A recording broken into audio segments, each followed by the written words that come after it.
చూస్ country delight, live better. ఇప్పుడే country delight app ని download చేసుకోండి.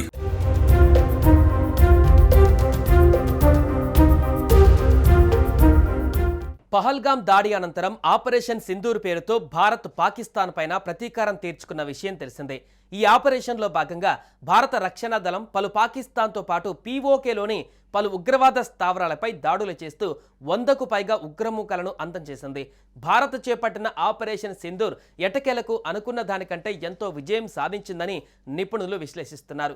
ఆధునిక యుద్ధ తంత్రాలపైన ప్రపంచంలోని అగ్రగామి నిపుణులలో ఒకరైన వెస్ట్ పాయింట్కు చెందిన జాన్ స్పెన్సర్ సైతం ఆపరేషన్ సింధూర్ పైన ఇంట్రెస్టింగ్ కామెంట్స్ చేస్తూ భారత సైనికుల తీరును ప్రశంసించారు.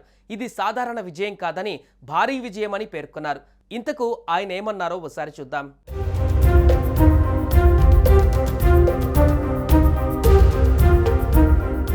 భారత సైన్యం చేపట్టిన ఈ ఆపరేషన్ సింధూర్ దేశ సైనిక సిద్ధాంతంలో ఒక నిర్ణయాత్మక మార్పును సూచిస్తుందని అన్నారు. ఖచ్చితమైన వైమానిక దాడులను వ్యూహాత్మకంగా తిప్పికొట్టిందని ప్రత్యేకంగా ప్రశంసించారు. భారత్ చేపట్టిన ఆపరేషన్ సింధూర్ ద్వారా ఉగ్రవాద మౌలిక సదుపాయాలను ధ్వంసం చేయడమే కాకుండా పాకిస్తాన్ ప్రతిదాడులను సమర్థవంతంగా నిర్వీర్యం చేసి తన రెసిస్టెన్స్ పవర్ను పునర్నిర్వచించిందని ఆయన తెలిపారు. పూర్తిస్థాయి యుద్ధానికి దిగకుండానే రాజ్య ప్రేరేపిత ఉగ్రవాదంపై భారత్ తన దృఢ సంకల్పాన్ని తెలియజేస్తూ ఒక కొత్త రెడ్ లైన్ గీసిందని స్పష్టం చేశారు.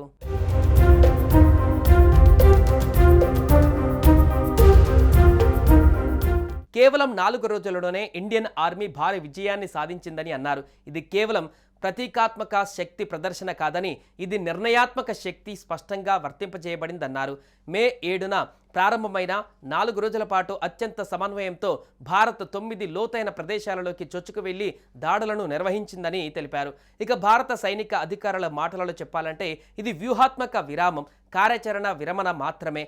ఈ పరిమితమైన శక్తివంతమైన వైఖరినే అంటూ జాన్ స్పెన్సర్ తన ఎక్స్ ఖాతాలో రాసుకువచ్చారు.